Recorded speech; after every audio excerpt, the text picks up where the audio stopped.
కలహాలకు కారణము ఏమిటి అన్న అంశాన్ని బైబిల్లో నుండి మనమందరం కూడా ఆలోచన చేద్దాము.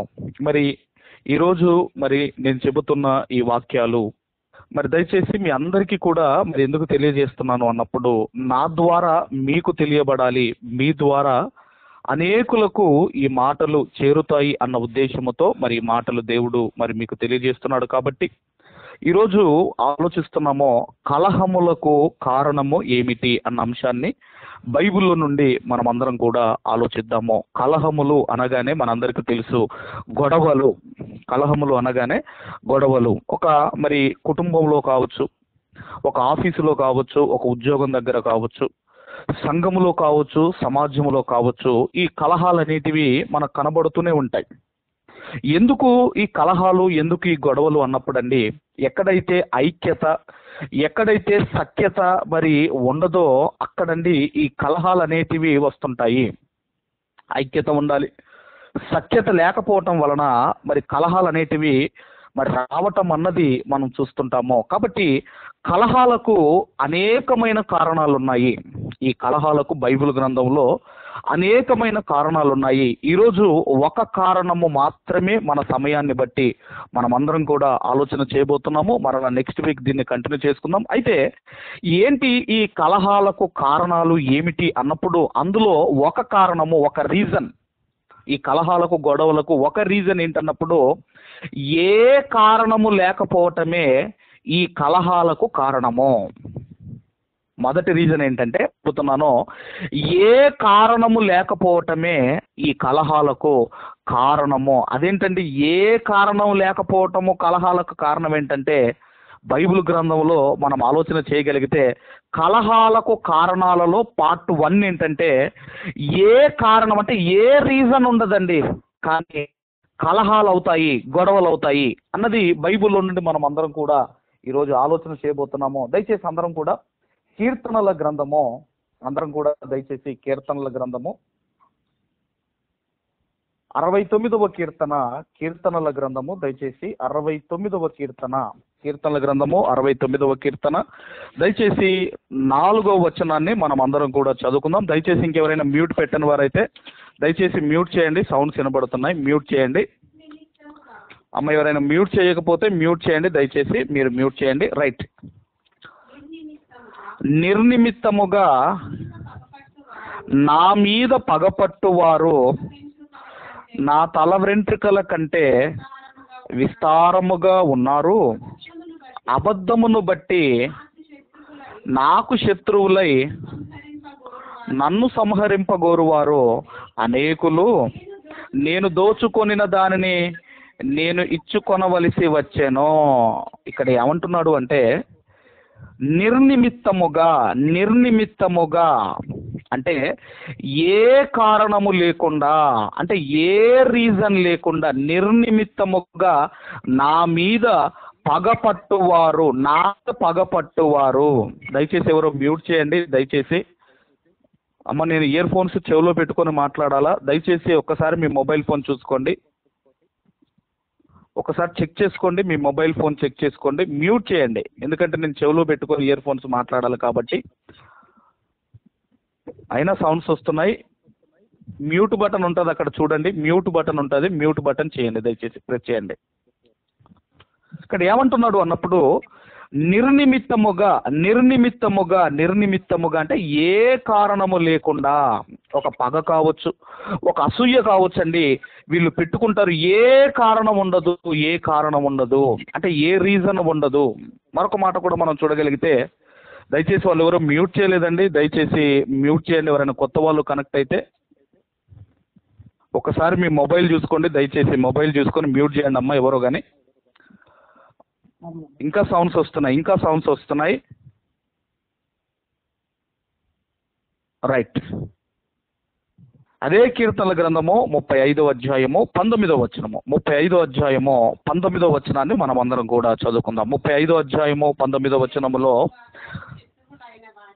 నిర్హేతుకముగా నాకు శత్రువులైన వారిని నన్ను గూర్చి సంతోషింపనీయకుమో. నిర్హేతకముగా అంటే ఏ హేతువు లేకుండా, అంటే ఏ కారణము లేకుండా, any reason, without any problem, without any reason కావచ్చు, ఎనీ ప్రాబ్లం కావచ్చు, వీళ్ళు మనం ఆలోచన చేయగలిగితే ఇదిగోనండి వీళ్ళు ఏం చేస్తారు అన్నప్పుడు మనుషులను దూషించటం కానివ్వండి, పగ పెట్టుకోవటం కానివ్వండి, ఇది పెట్టుకోవడానికి, ఈ కలహాలు జరగడానికి అసలు ఏ రీజన్ ఉండదు. నిర్హేతకముగా అంటే ఏ కారణము లేకుండా, ఏ కారణము లేకుండా ఇదిగోనండి ఇలాంటివి ఒక దూషించటం కానివ్వండి, పగబెట్టుకోవటం కానివ్వండి, అసూయలు కానివ్వండి, ఏ కారణం లేకుండా అసలు రీజన్ ఉండదండి, రీజనే ఉండదండి. కానీ ఎందుకో ఇవన్నీ కూడా వాళ్ళు పెట్టుకుంటారు. మొన్నటికి మొన్న మనం ఆలోచన చేయగలిగితే ఈ మధ్య మీరు కూడా వినే ఉంటారు, ఒక ఫ్యామిలీకి ఒక అబ్బాయి, వాళ్ళ అబ్బాయికి కొడుకు పుట్టాడు, వాళ్ళ అబ్బాయికి కుమారుడు పుట్టాడు, అమెరికా దేశంలో కుమారుడు పుట్టాడు. దెన్ తల్లిదండ్రులు ఇద్దరు కూడా అమెరికా దేశానికి వెళ్ళారు. తల్లిదండ్రులు ఇద్దరు కూడా, కొడుకుని రమ్మన్నాడు చూడడానికి. తల్లిదండ్రులు ఇద్దరు కూడా అమెరికా దేశానికి వెళ్ళిన తర్వాత, అమెరికా దేశంలో వెళ్ళిన తర్వాత అబ్బాయి పాదాలు ఈ డాడమ్మ చూసింది. డాడమ్మ చూసి వాళ్ళ అబ్బాయిని పిలిచి, అరే నాకెందుకో డౌట్ వస్తుంది, వీడు నీకు పుట్టినోడు కాదురా అని డౌట్ వస్తుంది అనేసరికి అబ్బాయి, అమ్మాయి ఎందుకు అట్లా మాట్లాడుతున్నావు, ఎందుకు అట్లా చేస్తున్నావు, ఆమె హట్ అవుతుంది అది ఇదన్నా కూడా, లేదు వీడి పాదాలు ఏదో తేడాగా ఉన్నాయి, కాబట్టి నువ్వు ఎలాగైనా DNA టెస్ట్ చేయించాలి అని పెద్ద గొడవ చేసింది తల్లి. గొడవ చేసేసరికి ఏం జరిగింది అన్నప్పుడు మొత్తం మీద ఆ కొడుకు ఏం చేశాడంటే, కోడలను తర్వాత చిన్న బాబు కానివ్వండి, వీళ్ళ అమ్మకు వాళ్ళ డాడీకి అందరికీ కూడా DNA టెస్ట్ చేయించాడు. ఈ అత్త, కోడలు, తర్వాత ఈ కుమారుడు, మామ, పుట్టిన కొడుక్కి అందరికండి DNA టెస్ట్ చేయించాడు. DNA టెస్ట్ చేయించిన తర్వాత మొత్తం మీద భార్యను ఒప్పించాడు. మొత్తం మీద ఏం జరిగింది అన్నప్పుడు అండి, ఇప్పుడు భార్యాభర్తలు, ఇప్పుడు కొడుకున్నాడు కదా, కొడుకు DNA, ఆ కొడుకుకు పుట్టిన కొడుకు DNA వాళ్ళ భార్య DNA కలిసింది. కానీ ఇప్పుడు ఈ కుమారుని DNAతో వాళ్ళ అమ్మ DNA కానీ వాళ్ళ నాన్న DNA కానీ కలవటం లేదు. అంటే ఈ ఎవరైతే ఇప్పుడు అమ్మ నాన్న వెళ్ళిపోయారు కదండి ఆ దేశానికి, అమెరికా దేశానికి వెళ్ళారు కదా, అమెరికా దేశానికి వెళ్ళిన వీళ్ళ DNA ఇప్పుడు అమెరికా దేశంలో ఉన్న కొడుకు DNAతో మ్యాచ్ కావటం లేదు. అదేంటి మ్యాచ్ కావటం లేదు, నా కొడుకు DNA నాతో మ్యాచ్ కావటం లేదు, మళ్ళీ DNA టెస్ట్ మళ్ళీ చేయించుకున్నారు. మళ్ళీ చేయించుకున్న తర్వాత ఏం జరిగిందంటే, మళ్ళీనండి కొడుకుది, తల్లిది, తండ్రిది, ఈ ముగ్గురి DNA మ్యాచ్ కావటం లేదు. అప్పుడు కొడుకు తల్లిని నిలదీశాడు, అసలు నేను ఎవరికి పుట్టానో చెప్పమ్మా అని గట్టిగా నిలదీసేసరికి ఆ తల్లి అర్థం చెప్పటం జరిగింది.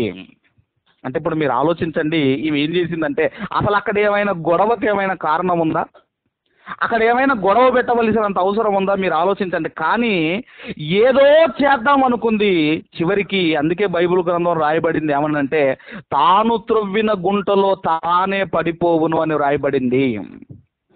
వేస్ట్గానండి, ఎందుకో పాదాలు చూసి నాకు ఎందుకో డౌట్ వచ్చిందిరా అని కొడుకు చెప్పటం, DNA టెస్ట్ చేయటం, మొత్తం మీద ఇప్పుడు ఆ అబ్బాయి పరిస్థితి ఏంటంటే, అసలు నేను ఎవరికి పుట్టాను అని తెలుసుకునే పనిలోకి వెళ్ళిపోయాడట. ఇప్పుడు నా తండ్రిని కాదు, ఇప్పుడు నేను ఎవరికి పుట్టానని తెలుసుకునే పనిలోనికి వెళ్ళిపోయాడట. అందుకేనండి నిర్నిమిత్తముగా, అంటే ఏ కారణము లేకుండా, ఏ హేతువు లేకుండా వితౌట్ ఎనీ రీజన్ వీళ్ళు ఏం చేస్తారంటే, దూషించటం కానివ్వండి, పగబెట్టుకోవటం కానివ్వండి, అసూయలు కానివ్వండి, ఇవన్నీ కూడా వాళ్ళు కలిగి ఉంటారు. మరి అయితే మనం ఆలోచన చేయగలిగితే ఏ కారణం లేకుండా కలహాలు రావడానికి గల కారణాలు ఏంటి అన్నప్పుడు అండి, మళ్ళీ మనం ప్రశ్న వేసుకోగలిగితే ఏ కారణం లేకుండా కలహాలు రావడానికి కారణం ఏంటి అన్నప్పుడు అండి, కలహాలు అనగానే మనం చూడగలిగితేనండి గొడవలు. కొందరికి గొడవలు అంటే చాలా ఇష్టం అండి, అందుకే ఈ కారణాన్ని బట్టి ఈ కలహాలు అనేటివి వస్తుంటాయి. కాబట్టి ఈ గొడవలంటే ఎవరికైతే ఇష్టం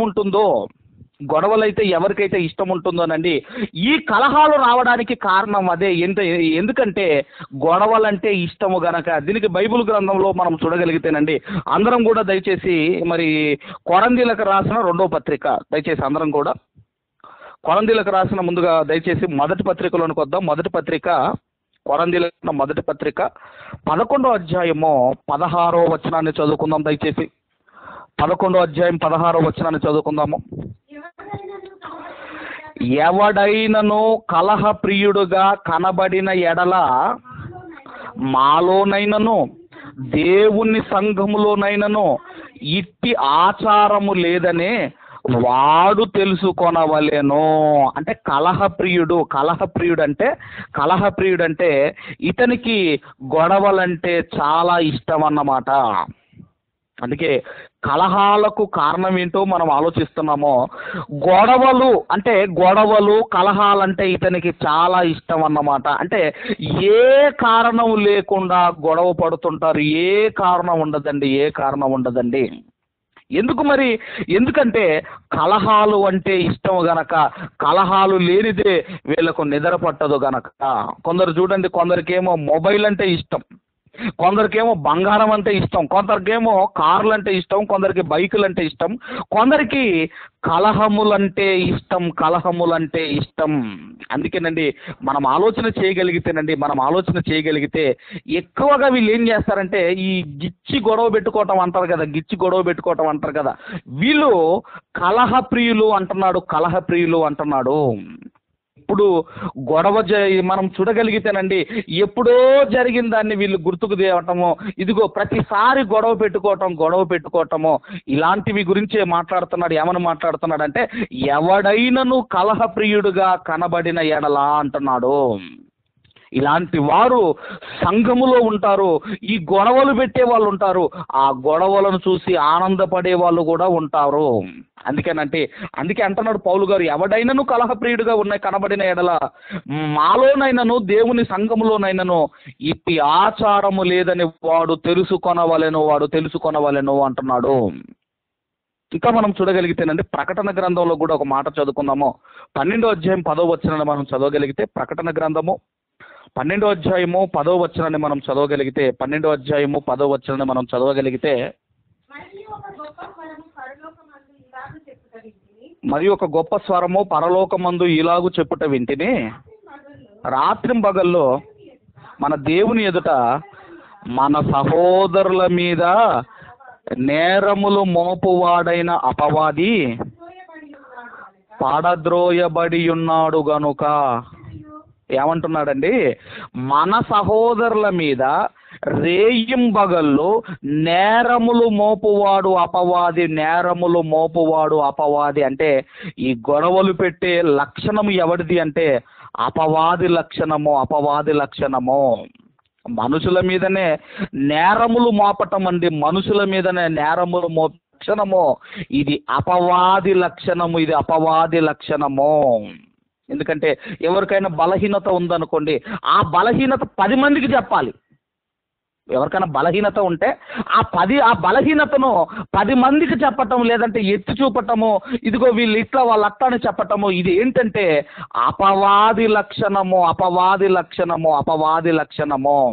అందుకే అంటారు కదండి, గురువింద గింజ మనం ఆలోచన చేయగలిగితే పైనంతా రెడ్గా ఉంటుంది. అది గురువింద గింజ తెలుసు కదా, పైనంతా అది రెడ్గా ఉంటుంది, కింద మాత్రము నల్లగా ఉంటుంది. కానీ అది ఏమనుకుంటుందంటే నేను మొత్తం రెడ్గా ఉన్నాను, నేను ఎర్రగా ఉన్నాను అనుకుంటుంది. కానీ దాని కింద ఎలా ఉంటుందంటే నలుపు ఎరగదు. అలాగేనండి మనం ఆలోచన చేయగలిగితే, ఇదిగోనండి ఏదో ఒక బలహీనత తెలిసినప్పుడు అతని కొరకు మనం ప్రార్థన చేయాలి. అంతేగాని ఇదిగో వీళ్ళు ఇట్లా వాళ్ళు అట్లని మనం ఇది చెబుతున్నాము అంటే ఇది అపవాది లక్షణము అంటున్నాడు. అందుకే మీరు చూడండి, ఒక మ్యారేజ్లో కానివ్వండి, ఈ శవాలు పాతిపెట్ట దగ్గర, ఈ సమాధి కార్యక్రమం దగ్గర కానివ్వండి, ఎక్కువగా ఈ తిండి దగ్గర కానివ్వండి, ఈ కలహప్రియులు కనపడతారు. మ్యారేజ్లోకి వెళ్ళండి, మాంసము సరిగ్గా వేయలేదని పెద్ద గొడవ చేస్తారు. అక్కడ ఏదో ఇంత తిన్నామా, ఇంటికాడ మనం తినటం లేదా, ఇంత తిన్నామా వచ్చామా అని ఉండాలి. కానీ అక్కడ మాంసము మాకు సరిగ్గా వేయలేదని పెద్ద గొడవ. అలా మ్యారేజీలు ఆగిపోయిన మ్యారేజీలు కూడా ఉన్నాయి భోజనం వల్ల. అలాగే అక్కడ కూడా మీరు చూడగలిగితే సమాధి కార్యక్రమం దగ్గర కూడా అక్కడ ఎవరో ఒకరు ఉంటారని, ఇటు పెట్టాలంటారు తలకాయ, అటు పెట్టాలంటారు తలకాయ, ఎన్ని మీరు ఆలోచన, అక్కడ గొడవ, అక్కడ గొడవే. కాబట్టి మనం ఆలోచన చేయగలిగితేనండి, ఇదిగోనండి దేవుడు చెబుతున్నాడు, ఈ ఈ యొక్క నేరాలు మోపటం కానివ్వండి, గొడవలు పెట్టడం కానివ్వండి, ఇది అపవాది లక్షణము, ఇది అపవాది లక్షణం, ఇది అపవాది లక్షణము అంటున్నాడు. ఇంకా మనం చూడగలిగితేనండి, సామెతల గ్రంథంలోనికి మనం వెళ్ళగలిగితే, సామెతల గ్రంథము 20వ అధ్యాయము, అందరం కూడా సామెతల గ్రంథము 20వ అధ్యాయము 3వ వచనాన్ని దయచేసి అందరము చదువుకుందాము. కలహమునకు దూరముగా నుండుట నరులకు ఘనత, మూర్ఖుడైన ప్రతివాడును పోరునే కోరును అని ఇక్కడ ఏమంటున్నాడు అంటే కలహమునకు దూరముగా నుండుట నరులకు ఘనత అంటున్నాడు. అందుకే పెద్దలు ఏమన్నారంటే, భోజనానికి ముందుండాలి, గొడవలకు వెనకాల ఉండాలి అంటారు. గొడవలకు వెనకాలి ఉండాలంటే ఇక్కడ ఏమంటున్నాడు, కలహప్రియులుగా ఉండకండి అంటున్నాడు. ఎప్పుడు కూడా మనం ఆలోచన చేయగలిగితే, ఈ కలహాలకు ఎంత దూరముగా ఉంటే అంత ఘనత మీరు పొందుకుంటారు. మరి ఎవరండి కలహాలు కోరేదంటే, మూర్ఖుడైన ప్రతివాడును పోరునే అంటే గొడవలను కోరును. మూర్ఖుడైన ప్రతివాడు, మూర్ఖుడంటే ఎవరు చెప్పినా వినడు. మూర్ఖుడికి ఉన్న స్వభావం ఏంటంటే, ఎవరు చెప్పినా వినడు, తాను అనుకున్నదే రైట్ అనుకునే స్వభావం కలిగిన వాడు ఈ మూర్ఖుడు. గనక మూర్ఖుడైన ప్రతివాడు పోరును అంటే గొడవను, కలహమును కోరును అని ఇక్కడ మరి జ్ఞాని అయిన సొలొమోను గారు రాస్తున్నారు. అదే సామెతల గ్రంథం 18వ అధ్యాయము 6వ వచనాన్ని కూడా మనం చదువుకుందాం. 18వ అధ్యాయం 6వ వచనాన్ని కూడా మనం చదువుకుందాం. బుద్ధిహీనుని చెవులు కలహమునకు సిద్ధముగానున్నవి, దెబ్బలు కావాలనని వాడు కేకలు వేయును. అంటే గొడవ పెట్టడానికి బుద్ధిహీనుని పెదవులు ఎప్పుడు రెడీగా ఉంటాయటండి, సిద్ధముగా ఉంటాయి. బుద్ధిహీనుని పెదవులు ఎప్పుడు రెడీగా ఉంటాయి, గొడవలు పెట్టడానికి ఎప్పుడు రెడీగా ఉంటాయి. ఈరోజు మనం చూడగలిగితే, కొంతమంది తాగారు అనుకోండి, వాళ్ళు పడుకుంటారు. కొంతమంది తాగిన ఊరికే ఉండరు, వాళ్ళు ఏం చేస్తారంటే తిడతారు, తిట్టడం పోని మనం కొడతారు. ఇలా మీరు ఆలోచన చేయగలిగితే ఏం జరుగుతుందని ఇక్కడ చెబుతున్నాడంటే, బుద్ధిహీనుని నోరు పెదవులు కలహమునకు సిద్ధముగా ఉన్నవి. అందుకేనండి ఈ కలహము అనేది ఇది శరీర కార్యములలో ఒకటని ఇంతకుముందు మనం బైబిల్ రీడింగ్ లో మనం చదువుకున్నాం. గలతీ పత్రికలో ఇంతకుముందు మనం చదువుకున్నాము. గలతీ పత్రిక 5వ అధ్యాయము దయచేసి అపోస్తులైన పౌలు గారు గలతీలకు రాసిన పత్రిక 5వ అధ్యాయం 18వ వచనం నుంచి మనం చూడగలిగితే, మీరు ఆత్మచేత 19వ వచనం చదువుకుందాం. శరీర కార్యములు స్పష్టమైనవి, అవి ఏవనగా జారత్వము, అపవిత్రత, కామకత్వము, విగ్రహారాధన, అభిచారము, ద్వేషములు, కలహము. శరీర కార్యములలో ఒకటి ఏంటంటే కలహము అంటున్నాడు. ఇప్పుడు 21 మనం చదవగలిగితే, భేదములు, విమతములు, అసూయలు, మత్తతలు, అల్లరితో కూడిన ఆటపాటలు మొదలైనవి, వీటిని గూర్చి నేను మునుపు చెప్పిన ప్రకారము ఇట్టి వాటిని చేయువారు దేవుని రాజ్యమును స్వతంత్రించుకొనరని మీతో స్పష్టముగా చెప్పుచున్నాను. అంటే మీరు ఆలోచన చేయగలిగితే, ఈ కలహము అనే ఈ లక్షణము ఒకవేళ కలిగి ఉంటే వీళ్ళకు పరలోకము లేదు అంటున్నాడు. ఇంతకీ ఎవరండి అంటే, ఇదిగో బుద్ధిహీనుని పెదవులు కలహమునకు సిద్ధముగా ఉన్నవి అన్నాడు. అలాగే మూర్ఖుడైన ప్రతి వాడును పోరునే కోరును అన్నాడు. ఇలాంటి వారండి పరలోకాన్ని పోగొట్టుకుంటారు. అందుకే ఈ లక్షణము ఒకవేళ ఉంటే మీరు శరీర సంబంధులు అదే అన్నాడు. కొరింథీయులకు రాసిన మొదటి పత్రిక 3వ అధ్యాయము 3వ వచనాన్ని మనము చదువుకుందాం. 3వ అధ్యాయము 3వ వచనాన్ని మనం అందరం కూడా చదువుకుందాము. 3వ అధ్యాయం 3వ వచనం దయచేసి చదువుకుందాం. చదవమ్మా. మీలో అసూయలును కలహములు ఉండగా మీరు శరీర సంబంధులై మనుష్య రీతిగా నడుచుకొని వారు కారా కొరందీలారా అని అపోస్తలుడైన పౌలు గారు రాస్తున్నారు. అంటే కొరంది సంఘములో ఏమున్నాయి? కొరంది సంఘంలో ఏమున్నాయి? మీలో అసూయలు, అంటే ఒకరు బాగుపడితే ఓర్చుకోలేని స్వభావము, అసూయలు, ఈర్ష్యలు, ఈగోలు ఈ కొరంది సంఘములో ఉన్నాయి. అలాగే కలహమును ఉండగా మీరు శరీర సంబంధులైన మనుషుల రీతిగా నడుచుకొని వారు కాదా అంటున్నాడు. అంటే కలహము అనేది మనలో ఉంటే మనము శరీర సంబంధులమే. ఈ శరీర సంబంధులకు దేవుని రాజ్యములో ప్రవేశము లేదు అంటున్నాడు. పరలోకములోనికి ఎవరు ప్రవేశిస్తారు అన్నప్పుడు ఆత్మ సంబంధులు మాత్రమే పరలోకానికి ఇదిగో ప్రవేశిస్తారు. కాబట్టి ఒకవేళ ఈ శరీర సంబంధమైన ఈ లక్షణము, శరీర కార్యము ఉంటే దాన్ని తొలగించుకోండి అని దేవుడు చెబుతున్నాడు. మరి ఒకవేళ కలహప్రియులుగా ఉంటే దాన్ని ఎలా జయించాలి? దానికి రెమెడీస్ కూడా దేవుడు చెప్పాడు, దానికి మార్గం కూడా దేవుడు చెప్పాడు. ఒకవేళ కలహప్రియులుగా ఉన్నారు, దాన్ని మానలేకపోతున్నారు, ఒకవేళ దానిలో నుంచి బయటికి రాలేకపోతున్నారు, అప్పుడు దేవుడు రెమెడీ చెప్పాడు, కొన్ని మార్గాలు చెప్పాడు, ఆయన సూచనలు చెప్పాడు. ఏంటివన్నప్పుడు దయచేసి అపోస్తలుడైన పౌలు గారు రోమీలకు రాసిన పత్రిక 8వ అధ్యాయము 9వ వచనాన్ని మనం అందరం కూడా చదువుకుందాం. 8వ అధ్యాయము 9వ వచనాన్ని మనం అందరం కూడా చదువుకుందాం. దేవుని ఆత్మ మీలో నివసించి ఉన్న ఎడల మీరు ఆత్మ స్వభావము గలవారే గాని శరీర స్వభావము గలవారు కారు. ఎవడైనను క్రీస్తు ఆత్మ లేనివాడైతే ఆయన వాడు కాదు. అంటే ఈ కలహములను మనము జయించాలి అంటే, కలహప్రియుడుగా మనం ఉండకూడదు అంటే మనలో పరిశుద్ధాత్మ దేవుడు ఉండాలి అంటున్నాడు. మనలో పరిశుద్ధాత్మ దేవుడు మీలో నిజంగా ఉంటే ఈ కలహాలకు మీరు దూరముగా ఉంటారు, ఈ గొడవలకు మీరు దూరముగా ఉంటారు. ఇద్దరు లేడీస్ అండి ఈ నల్ల దగ్గర గొడవ పెట్టుకుంటున్నారు. ఈ కొడాయి అంటాం కదండి, ఈ కొలాయి దగ్గర గొడవ పెట్టుకుంటున్నారు. మొత్తం మీద ఇద్దరు తిట్టుకున్నారు. శనివారం జరిగింది ఈ కార్యక్రమం, ఈ తిట్టుకోవటం కార్యక్రమం శనివారం జరిగింది. అయితే శనివారము ఇప్పుడు చర్చికి వెళ్ళాలి. అందులో ఒక ఆమె చర్చికి ఎలా వెళ్ళాలి అంటే ఈమె ఇంటి ముందు నుంచే వెళ్ళాలి. వెళుతున్నప్పుడు అప్పుడు అన్యురాలు అంటుంది, నిన్నేదో అన్నావు కదా, నిన్నేదో తిట్టావు కదా అని అన్నప్పుడు అండి ఈ చర్చికి వెళ్ళేటామె ఏమనాలి? మౌనంగా వెళ్ళాలి కదా. ఆమె ఏమంటుందంటే చర్చికి వెళ్ళి వచ్చిన తర్వాత నీ సంగతి చూస్తాను అనుకుంటే వెళ్ళిపోతుందాం. చర్చికి వెళ్ళి వచ్చేటప్పుడట ఆమె సంగతి చూస్తుందట. కాబట్టి మనం ఆలోచన చేయగలిగితే దేవుడు అంటున్నాడు, పరిశుద్ధాత్మ దేవుడు మనలో ఉంటే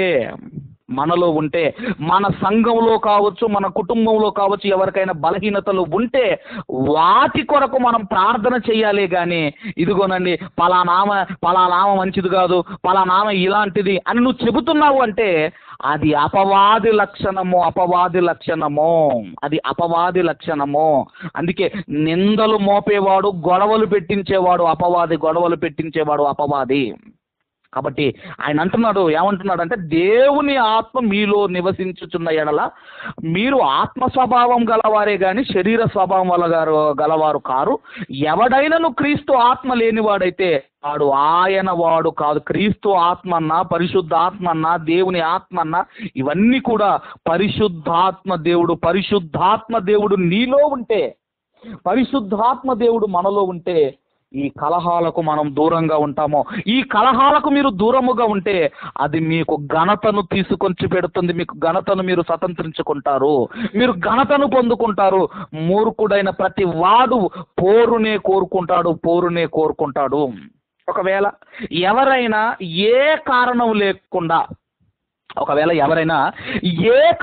లేకుండా మనల్ని ఏవైనా అన్నారనుకోండి, ఒకవేళ నిర్హేతకముగా అన్నాడు కదండి, నిర్హేతకముగా అన్నాడు కదండి, నిర్నిమిత్తముగా అన్నాడు కదండి. అంటే ఏ కారణము లేకుండా, ఏ రీజన్ లేకుండా ఎవరైనా మిమ్మల్ని ఏమైనా అన్నారనుకోండి, అప్పుడు ఏం చెయ్యాలండి అని అంటే, దానికి కూడానండి దేవుడు బైబిల్ గ్రంథంలో చెప్పాడు. ఏం చెప్పాడో మీరు చూడగలిగితే, అదే రోమీలకు రాసిన పత్రిక 12వ అధ్యాయము, అపోస్తులైన పౌలు గారు రోమీలకు రాసిన పత్రిక 12వ అధ్యాయము 19వ వచనము నుండి చివరి వచనం వరకు గల వాక్య భాగాలు చదువుకుందాము.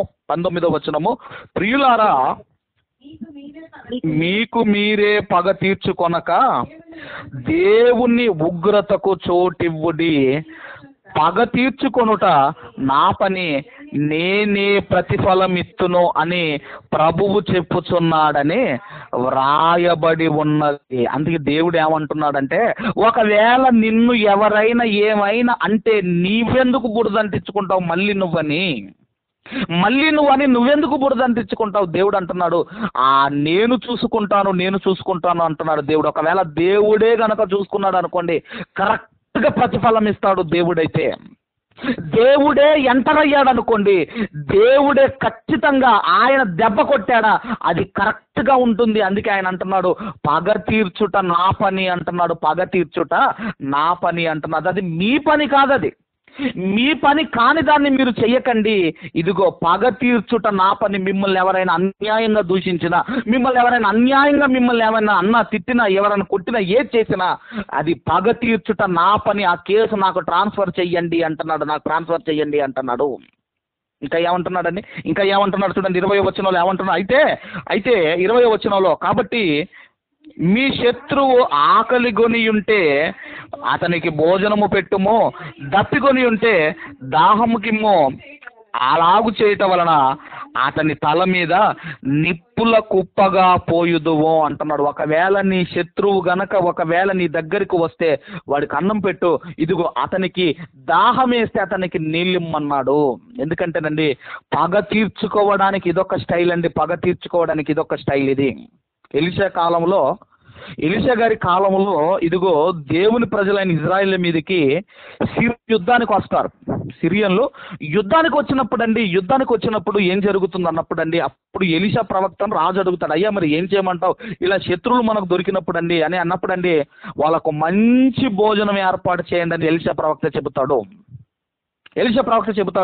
అప్పుడండి, ఎప్పుడైతే వీళ్ళు భోజనము చేసి వాళ్ళ దేశానికి వెళ్ళిపోతారో ఏం జరిగిందంటేనండి, యుద్ధం ఆగిపోయింది. మీరు చదువుకోండి ఎలీషా గారి కాలంలో జరిగిన సందర్భము. అందుకే దేవుడు అంటున్నాడు, నేను పగ తీర్చుకుంటాను. ఒకవేళ శత్రువు ఆకలి కొని ఉంటే వారికి ఆహారం పెట్టండి, ఇదిగో వారికి దప్పికేస్తే నీళ్ళివ్వండి అని చెబుతూ 21వ వచనంలో ఏమంటున్నాడు అంటే, కీడు వలన జయింపబడక మేలు చేత కీడును జయించుము అంటున్నాడు. కాబట్టి మనం ఆలోచన చేయగలిగితేనండి, దేవుడు కోరుకునేది ఏంటంటే, ఈరోజు మనం అందరము కూడా క్రీస్తును ధరించుకున్నాం. మనమందరము కూడా యేసు క్రీస్తు వారిని బ్యాప్టిజం ద్వారా ధరించుకున్న మనలో కలహమునకు మనము దూరముగా ఉండాలి. ఇదిగో ఈ పోరును కోరుకునే ఈ స్వభావం మనలో ఉంటే మనం తీసేసుకోవాలి. బుద్ధిహీనుని పెదవులు కలహమునకు సిద్ధముగా ఉన్నవి అంటున్నాడు. కాబట్టి ఇదిగో మొట్టమొదటిది ఆయన ఏం చెబుతున్నాడు అంటే, కలహప్రియులుగా ఉండకండి అంటున్నాడు. ఇది గొడవ పెట్టుకుంటా ఉంటేనండి, వాళ్ళకు గొడవలు పెట్టుకోవటం ఇష్టం. ఆ గొడవలు చూసి ఆనందించడం మరికొంతమందికి ఇష్టం. మంచిగానే అన్నాడు, మంచిగానే తిట్టాడని.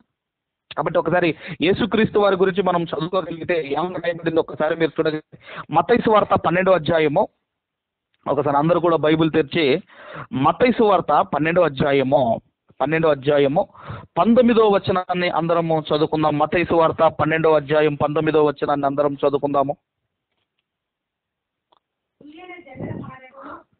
12:19 ఈయన మనం చూడగలిగితే, ఈయన జగడమాడడు, కేకలు వేయడు, వీధులలో ఈయన శబ్దము ఎవనికి వినబడదు. ఈయనంటే ఎవరు? యేసుక్రీస్తు వారు, మన రక్షకుడు, మనము ధరించుకున్న యేసుక్రీస్తు వారు. ఈయన జగడమాడడు అంటే గొడవలు పెట్టుకోడు. ఈయన జగడమాడడు. ఇంకోటి ఏంటండి, ఆయన కేకలు వెయ్యడు, కేకలు వెయ్యడు, కేకలు వెయ్యడు. మరి ఆయనలో ఉన్న లక్షణాలు మనలోనికి రావాలి కదా. అలాగే ఒకసారి పరిశుద్ధాత్మ దేవునిలో ఉన్న లక్షణం కూడా ఒకసారి మీరు చూడండి. పరిశుద్ధాత్మ దేవునిలో ఉన్న లక్షణము ఇంతకుముందు మనం కొరంథీయులకు రాసిన మొదటి పత్రిక 14వ అధ్యాయము దయచేసి కొరంథీయులకు రాసిన మొదటి పత్రిక 14వ అధ్యాయము 33వ వచనాన్ని మనం అందరం చదువుకుందాం. 14వ అధ్యాయం 33వ వచనాన్ని మనం చదువుకుందాం. అలాగే పరిశుద్ధుల సంఘములన్నింటిలో దేవుడు సమాధానమునకే కర్త గాని అల్లరికి కర్త కాడు. అల్లరికి అంటే పరిశుద్ధాత్మ దేవుడు కూడా మీరు ఆలోచన చేయగలిగితే సమాధానమునకు కర్త గాని ఆయన అల్లరికి కర్త కాదు, అల్లరికి కర్త కాదు. కాబట్టి మనం ఆలోచన చేయగలిగితే, మనం ఆలోచిస్తున్నది కలహములకు కారణములు ఏమిటి అన్న అంశాన్ని మనం ఆలోచిస్తున్నామో అందులో మనం చూడగలిగితేనండి, ఆయన అంటున్నాడు కలహ ప్రియులుగా మీరు ఉండకండి. ఒకవేళ మిమ్మల్ని ఎవరైనా అనరానిది ఒకవేళ మిమ్మల్ని అంటే అది దేవునికి అప్పచెప్పండి, మీరు ప్రార్థన చెయ్యండి అన్నాడు. ఎందుకంటేనండి ఈరోజు ఐక్యత లేకపోవటము, సఖ్యత లేకపోవటము ఈ గొడవలకు, ఈ కలహాలకు, ఈ పగలకు, ఈ అసూయలకు కారణము. అందుకే ఎఫెసీ పత్రికలో కూడా 4వ అధ్యాయము అపోస్తలుడైన పౌలు గారు ఎఫెసీలకు రాసిన పత్రిక 4వ అధ్యాయము మొదటి వచనము నుంచి మనము చదువుకుందాం. మొదటి వచనం నుండి మనం చదువుకుందాము 3వ వచనం వరకు. కాబట్టి మీరు సమాధానమను బంధము చేత ఆత్మ కలిగించు ఐక్యతను కాపాడుకొనుటయందు శ్రద్ధ కలిగిన వారై ప్రేమతో ఒకరినొకడు సహించుచు మీరు పిలువబడిన పిలుపునకు తగినట్టుగా దీర్ఘశాంతముతో కూడిన సంపూర్ణ వినయముతోనూ సాత్వికముతోనూ నడుచుకొనవలనని ప్రభువును బట్టి ఖైదీనైన నేను మిమ్మును బతిమాలు కొనుచున్నాను. అంటే ఈ సమాధానం అనే ఈ బంధము ఇది ఆత్మ వలన, అంటే పరిశుద్ధాత్మ కలిగించు ఐక్యతను కాపాడుకొనుటయందు. అంటే ఈ ఐక్యత అనేది ఎలా వచ్చిందంటే పరిశుద్ధాత్మ దేవుని వలన ఐక్యపరచబడిన వాళ్ళం మనం అందరం కూడా. దేవునికేమో కలిసి ఉండటం ఇష్టం, దేవునికేమో కలిసి ఉండటం ఇష్టమో, సాతానుకేమో విడిపోవటం ఇష్టమో. అందుకేనండి ఆత్మేమో ఐక్యతను సూచిస్తుంది. పరిశుద్ధాత్మ దేవుడేమో ఐక్యంగా ఉంటామంటున్నాడు, సాతానేమో విడిపొమ్మంటున్నాడు. అందుకేనండి ఐక్యత ఉంటే అక్కడ ఆశీర్వాదం ఉంటుంది, ఇదిగో సఖ్యత ఉంటే అక్కడ ఆశీర్వాదం ఉంటుంది అన్నాడు. ఎక్కడన్నాడో మనం చూడగలిగితే కీర్తనల గ్రంథము 133వ కీర్తనల గ్రంథం చేసి 133వ కీర్తన మొదటి వచనము నుండి మనమందరం కూడా చదువుకోగలిగితే, మొదటి వచనం నుండి మనం చదవగలిగితే, సహోదరులు ఐక్యత కలిగి నివసించుట ఎంత మేలు, ఎంత మనోహరమో, అది తల మీద పోయబడిన అహరోను గడ్డము మీదుగా కారి అతని అంగీల అంచు వరకు దిగజారిన పరిమళ తైలము వలె ఉండును. సియోను కొండ మీదికి దిగివచ్చు హెరిమోను మంచు వలె ఉండును. ఆశీర్వాదమును శాశ్వత జీవమును అచ్చటనుండవలనని యెహోవా సెలవిచ్చి ఉన్నాడు. అంటే ఎక్కడైతే ఐక్యత ఉంటుందో అక్కడ మనం చూడగలిగితేనండి ఆశీర్వాదం ఉంటుంది. ఐక్యత లేని చోట ఏముంటుందంటే కీడు ఉంటుంది. కాబట్టి ఇక్కడ మనం చూడగలిగితేనండి ఆశీర్వాదమును శాశ్వత జీవమును అచ్చట ఉండును. ఎక్కడంటే ఐక్యత ఉన్న చోట ఉంటుంది. కాబట్టి ఈరోజు మన కుటుంబాల్లో కావచ్చు, సంఘాల్లో కావచ్చు, సమాజంలో కావచ్చు, ఐక్యతతో ఉంటే ఆశీర్వాదము అంటున్నాడు, ఐక్యతతో బ్రతికితే ఆశీర్వాదము అంటున్నాడు. కాబట్టి ఏదైనా గొడవ జరిగినా, ఏది జరిగినానండి, సూర్యుడు అస్తమించే లోపు మీ గొడవ తగ్గిపోవాలి అన్నాడు అదే ఎఫెసీ పత్రికలో. సూర్యుడు అస్తమించే లోపు నీ పగ కూడా, నీ కోపము కూడా చల్లారాలి అన్నాడు. లేదంటే నీ క్యారెక్టర్ మారిపోతుంది అని చెప్పాడు దేవుడు. నీ క్యారెక్టర్ మారిపోతుంది, ఆ కోపం కాస్త పగగా మారిపోతుంది, ఆ పగ కాస్త ప్రతీకారము తీర్చుకునేంత వరకు నిద్రపోదు గనక మనం ఆలోచన చేయగలిగితే ఈ కలహాలకు కారణాలు ఏంటివి అన్నప్పుడు అందులో మొట్టమొదటి కారణము ఏ కారణము లేకపోవటమే, అంటే నిర్నిమిత్తముగా ఏ హేతువు లేకపోవటమే. అంటే వీళ్ళు కలహప్రియులుగా ఉంటారు, ఎప్పుడు ఈ కలహాలు పెట్టుకోవటం, ఈ గొడవలు పెట్టుకోవటం వాళ్ళకి ఇష్టము గనక ఈ గొడవలకు ఈ కలహాలకు కారణము ఏ కారణము లేకపోవటమే, ఏ కారణం లేకపోవటమే. కాబట్టి ఇది మొదటి భాగము మనం ఆలోచిస్తున్నాము. మరి దేవుని చిత్తమైతే నెక్స్ట్ వీక్ మనం అందరం కూడా రెండవ భాగాన్ని మనం ఆలోచిద్దాము. మరలా చెబుతున్నాను, మన టైటిల్ ఏంటంటే కలహములకు కారణం ఏమిటి. కాబట్టి ఈ మాటల ప్రకారముగా మీరందరూ బ్రతికి దేవుని నుండి మేలులు, దీవెనలు, ఆశీర్వాదాలు పొందుకోవాలని కోరుకుంటూ ఈ నా మాటలు ముగిస్తున్నాను. దేవుడు మనందరిని బ్లెస్ చేయను గాక.